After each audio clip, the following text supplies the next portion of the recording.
যার হৃদয়ে নবীরে ডাক দিলে মজা লাগে না, বুঝতে হইব ঝামেলা হ্যাঁ ইমানের মধ্যে কি আছে? জন্ডিস, জন্ডিসের সমস্যা আছে।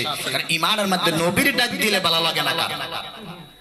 কিন্তু আমাদের কেন জানি এটা কইলি চুলকানি শুরু হয়ে যায়, ইয়া নবী ডাক দিলে মাথা কি হয়ে যায়? গরম হয়ে যায়, মেজাজ কি হয়ে যায়? গরম হয়ে যায়। হাদিস শরীফের মধ্যে আছে হযরত আব্দুল ইবনে ওমর রাদিয়াল্লাহু তাআলা আনহু তেনার প্যারালাইসিস হয়েছিল। কি হয়েছিল? প্যারালাইসিস মানে পা অবশ হয়ে গেছে। তো তিনাকে একজনে পরামর্শ দিল, তোমার পাওটা ভালো হবে, তুমি তোমার প্রিয় ব্যক্তিকে ডাক দাও। সুবহানাল্লাহ। কি ব্যক্তিকে? উনি চিন্তা করলেন আমার একমাত্র প্রিয় ব্যক্তি হচ্ছে আমার প্রিয় রাসূল। তিনি পায়ের মধ্যে হাত দিয়ে ডাক দিলেন, ইয়া মুহাম্মদ সাল্লাল্লাহু আলাইহি ওয়াসাল্লাম। সাথে সাথে ওনার প্যারালাইসিস ভালো হয়ে গেছে। কার নাম ডাকতেছিলেন? নবীর নাম, ইয়া মুহাম্মদ। তাহলে ওরা বলে ইয়া শব্দ ব্যবহার করা এটা হরফে নাদা। এটা নাকি বলে শুধু কাছের মানুষকে ডাকা হয়, দূরের মানুষকে ডাকা হয়। ওরা কাফিয়া কিতাবে বুঝে না।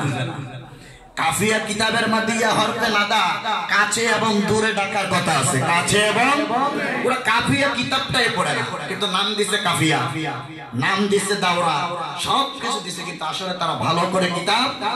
দাওরার একটা শব্দ আছে দৌড়া, দৌড়া মানে তাড়াতাড়ি পড়। কারণ আস্তে আস্তে পড়লে খালি দেখবি নূর নূর, আর তাড়াতাড়ি পড়লে দেখবি খালি মাটি মাটি। এই জন্য দাওরা শব্দ, আর শব্দ কি? দৌড়া, খালি দৌড়া, তাড়াতাড়ি করে যাই। কারণ আস্তে আস্তে পড়লে দেখবি কি? নূর। এই জন্য খালি দৌড়াইতে থাকে। এই জন্য আমাদের দেশে তারা দাওরায় হাদিস পাস করে বেশিরভাগই খালি দৌড়ায়। কিন্তু প্রিয় নবীজির শান ও আজমত আল্লাহর নিচে কুল কায়নাতের উপরে, এর উপরে আর কেউ আল্লাহর নিচে কুল কায়নাতে আমার নবীর সমান আর। এই জন্য আমার নবী আল্লাহ নিজে বলেন, ওয়া ইন্নাকা লাআলা খুলুকিন আযীম। সুবহানাল্লাহ। আরবিতে তিন ভাবে বড় বলা হয়। প্রথম বলা হয় কবির মানে বড়। যদি বলেন একটু ভাড়ায়া বলেন একটু বড়, তখন বলবেন আকবার, এটাও বড়। কাবির একটা বড়। যদি আটটু বড় যান তাহলে আকবার, এটাও বড়। যদি বলেন এমন একটা বড়ের কথা বলেন যেই বড়ের কোনো সীমানা নাই, আল্লাহ কব ইন্নাকা লাআলা খুলুকিন আযীম। আমার হাবিবের খুলুক, আমার হাবিবের আখলাক আমি আযীম করে দিয়েছি, যে আযীমের কোনো সীমানা নাই। কি নাই? আযীম বলা হচ্ছে আল্লাহর হাবিবের আখলাককে আল্লাহ আযীম বলছেন কোরআনে। কি বলছেন? আযীমের ব্যাখ্যার কোনো কি নাই। এটা কতটুকু বড় এই সীমানা দেওয়া, যে আল্লাহ নবীকে আযীম বলেছে, আর সেই নবীকে আপনাকে স্কলার বলে কাও বয়। আপনাকে কি? আপনাকে প্রিয় বক্তা, জীবন দিয়ালাম আপনারা ওদের জন্য। কি বলছে নবীরে? অথচ সূরাতুল বাকারার মধ্যে আল্লাহ বলেছেন, ইয়া আইয়ুহাল্লাযীনা আমানু, হে ঈমানদারগণ, লা তাকুলু রাইনা, সাবধান, আমার নবীকে রাইনা বলা যাবে না। আল্লাহ কত নবীর পক্ষে সতর্ক। আল্লাহ নিজে কাউন্টার দেয়, নবী কিচ্ছু কয় না। তো তুমি যত কিছু তোমরা করো, নবী কিছু বলবে না, আল্লাহ তোমার পক্ষে যুদ্ধ করবে। ঠিক না বেঠি? যুদ্ধ করতে করতে একদিন তোমরা শেষ হয়ে যাবে। কারণ তোমার বিরুদ্ধে যুদ্ধ করবে কে? নবী করবে না, কারণ নবী রাহমাতাল লিল আলামিন। যুদ্ধ করবে কে?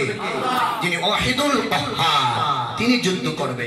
কিন্তু আজকে ওদের পক্ষে জনগণ বেশি, আর আমাদের পক্ষে কি? কম।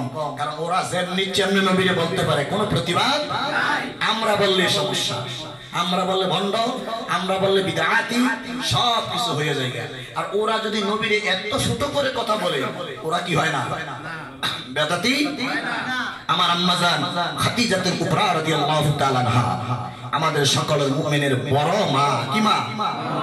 ওনাকেও এমন কিছু ভাষা বলছে, কিন্তু আমরা শুননাও না শোনার ফান করে আছি। মুসলমান দাবি করি, মুসলমান দাবি করি। আল্লাহর প্রিয় হাবিবের আজমত এই পৃথিবীর জমিনে কেউ শেষ করতে। এখন তারা বলে আমরা নাকি নবীকে আল্লাহ তো বড় বানালে। এখন নাউজুবিল্লাহ, এটা কি সম্ভব? এটা কেমন কথা? আল্লাহর পরে কুল কায়নাতের উপরে হচ্ছে আমার নবী। তবে নবীর আমরা আল্লাহ বানাইছি নাউজুবিল্লাহ। এটা বলে বলে নবীর শানকে কি করে? ছোট করার চেষ্টা করে।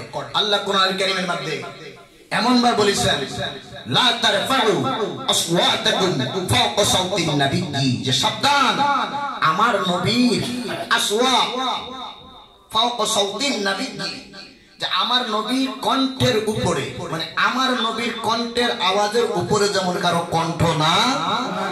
মানে একজন সাহাবী ছিল, উনি কথা বলতেন খুব আস্তে আস্তে, কিন্তু তার গলার সমস্যা ছিল, এটা হয়ে যেত কি জোরে, বেড়ার কোনো কি নাই, দোষ নাই, কিন্তু আল্লাহ এটা বরদাস্ত করতে কি আল্লাহ বলে হাবিব যদিও তিনি আসতে বলেন, কিন্তু হাবিব আমার কাছে ভালো লাগে না আপনার বন্ধুর কণ্ঠের উপরে তিনার কণ্ঠের আওয়াজ চলে যায়। আমি আয়াত নাযিল করে দিলাম লা তারফাউ আসওয়াতাকুম ফাওকা সাওতিন নবী, আপনার কণ্ঠের উপরে যদি কেউ মুমিন হয়, যদি ঈমানদার হয়, আপনার কণ্ঠের উপরে যেমন কেউ আওয়াজ না করে। এবার প্রশ্ন করতে পারেন আওয়াজ হলে কি হবে? ওয়ালা তাজহারু লাহু বিল কওলি কাজহারি বাদিকুম লিবাদিন তাহবাতু আমালুকুম। আল্লাহ বলে যদি নবীর উপরে মাতবুড়ি করো, নবীর উপরে কলম ধরো, তবে খেয়াল রাখবা তোমার জাহিরি আলেম এবং তোমার গোপনী আমল, যত আমল আছে ওয়া আনতুম লা তাশউরুন, সব কিছু বরবাদ হয়ে যাবে। ওয়া আনতুম লা তাশউরুন, এগুলার তুমি টের পাইবা না। মানে আমল যে শেষ হয়ে যায় ওই আন্দাজ দাও কি কেন পাইবা না? পাইলে তুমি মাফ চাইয়া নাইবা, নবীর লগে বেয়াদবি করে আবার মাফ চাইবা, আল্লাহকে সুযোগ তোমারে দেওয়া। এজন্য কবি বলেন খুদা জিসকো পকড়ে छोड़ाले मोहम्मद सल्लल्लाहु अलैहि वसल्लम, मोहम्मद जो पकड़े छोड़ा कोई नहीं सकता। सुबहानाल्लाह। যে তুমি যদি আল্লাহ যদি তোমাকে পাকড়াও করে গ্রেফতার করে চুরালে মুহাম্মদ সাল্লাল্লাহু আলাইহি ওয়াসাল্লাম, তোমার নবী ছুটাইয়া নিবে। নবী কি করবে?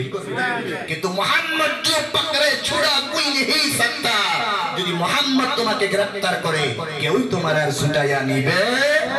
তবে সাবধান, নবীর সঙ্গে যেমন বেয়াদবি, আর যেই মোল্লা বংশী যে কাট মোল্লারা নবীর সঙ্গে বেয়াদবি করে তাদের সাথে আমাদের কোনো সম্পর্ক আপনাকে থাকতে পারে, কমপক্ষে আমার নাই। যাগো থাকে তারা দয়া করে আল্লাহকে যাই, কারণ হেরে তো আমরা এই প্রশ্রয় দিয়ে বড় করছি নাকি, আমরা এত দেখাইছি, বিরাট সমাবেশ করি, বিভিন্ন জেলা ফ্রি গাড়ি দেই, বাস দেই, আপনারা আইয়েন গাড়ি বইরা বইরা দিব দিয়া বিশাল বিভাগে একটা সমাবেশ জমে দেখাইতেছে 10 কোটি। আচ্ছা একটা বাংলাদেশের না মাঠ আছে 10 কোটি ধরে, কেমন কথাবার্তা এগুলা দেখে দেখে, কিন্তু যাইয়া বলতেছে কি নবীর শান কি করতেছে, নবীর শানে গুস্তাখি করতেছে। আর আমরা ইমানদারিটা সহ্য করে কি নিতেছি, আমরা কোনো প্রতিবাদ নাই। আল্লাহ যেন আমাদের কমপক্ষে পাপী হতে পারি, গুনাহগার হতে পারি, নবীর সঙ্গে যেমন আমাদের বেয়াদবি আল্লাহ না, এটা আমাদের ঠিক থাকতে হবে। কাজী ইয়াজ শাফা শরীফের মধ্যে একটা হাদিস নকল করেছেন। আল্লাহর প্রিয় হাবিবের একজন সাহাবা, তিনি মাঝে মাঝে নবীকে রসিকতা বলে হাসি পড়াইতেন। কি পড়াইতেন? নবীজির মন মোবারককে আনন্দ রাখতেন। এই সাহাবা মাঝে মাঝে একটু খারাপ অভ্যাস ছিল, তিনি মাঝে মাঝে একটু নেশা করতেন, মদ পান করতেন। নবী এই জন্য তার মাঝে মাঝে খুব মারতেন। কি করতেন? একদিন তিনি মদ পান করছেন, এক সাহাবী বিচার দিলেন, ইয়া রাসূলুল্লাহ, ইয়া হাবিবাল্লাহ, আপনার অমুক সাহাবী মদ পান করছে, তার ধরে নিয়ে আসো। নবী ইচ্ছা মতো তারা মারলেন। আর ওই সাহাবী বলতেছে, এরে সাহাবী, আল্লাহর নবী তোরে কতবার মানা করছে মদ পান করিস না, তোর উপর আল্লাহর লানত হোক। নাউজুবিল্লাহ। আল্লাহর প্রিয় নবী বলেন, সাহাবী সাবধান, তুমি এই ব্যক্তিকে লানত দেওয়ার অধিকার তোমার নাই, কারণ তুমি জানো না এই ব্যক্তি যদিও মদ পান করে তিনি ফাসিক, কিন্তু একটি কথা জানে রাখি সাহাবী, তিনি আল্লাহ ও তার রাসূলকে জীবনের চেয়ে বেশি ভালোবাসে। এই জন্য চিন্তা নাই, সুন্নিদের ভয় নাই, আমল কম থাকতে পারে, নামাজ কম থাকতে পারে, সুন্নিদের একটা বড় ভরসা, আমি নবীর ভালোবাসি, আমি নবীর জীবনের চেয়ে বেশি ভালোবাসি।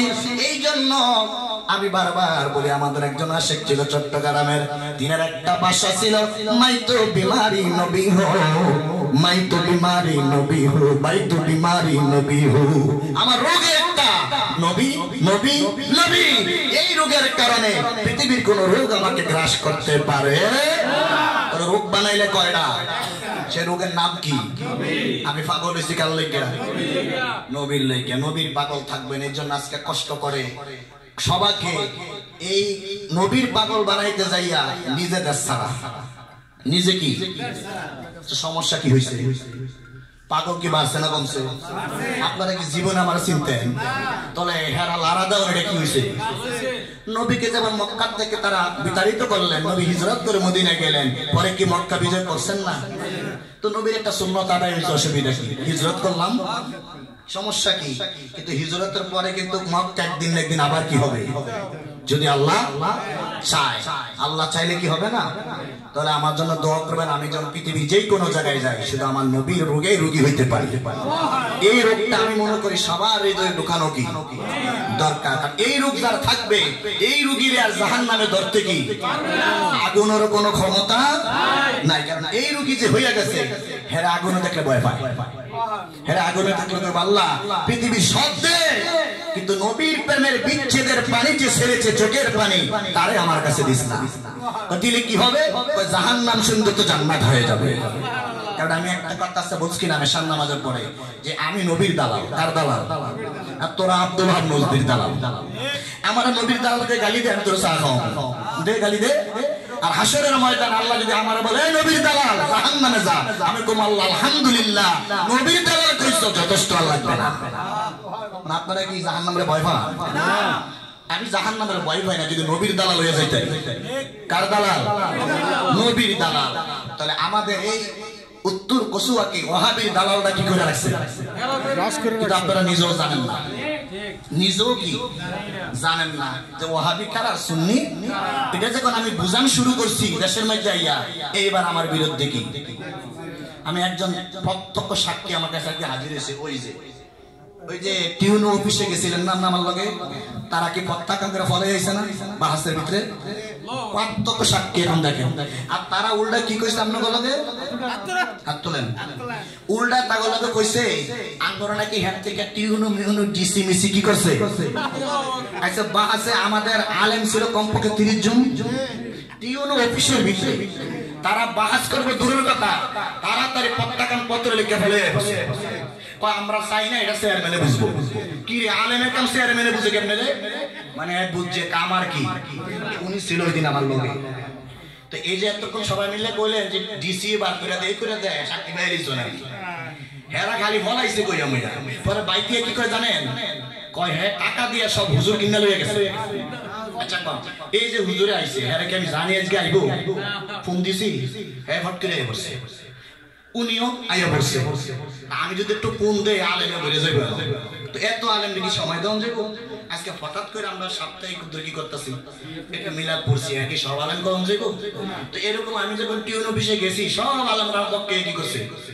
তারা মূলত আমার পক্ষে না নবীর পক্ষে দাঁড়াইছে। আমি নবীর গোলামি করি, এজন্য নবী কইছে আমার গোলামের পাশে দাঁড়া, আমি তো নবী তোদের সঙ্গে কি ছিলাম। তাহলে আসলে তারা মিথ্যু। আব্দুল ওয়াহাব নজদির গোষ্ঠী যারা আছে তারা চিরজীবন মিথ্যা কথা বলে। তাদের এমন মিথ্যা সাজানো কথা থাকবে, শুনলে মনে করবেন তারাই সত্যি বলে। এটা আমার কথা না, নবীজি বলেছেন কাযযাবুনা দাজ্জালু, যে শেষ জমানা এমন কিছু কাযযাব দাজ্জাল আলেম বের হবে, মিথ্যুক আলেম বের হবে। তারা এমন মিথ্যা হাদিস বর্ণনা করবে যা তোমাদের বাপ দাদারা কেউ শুনে।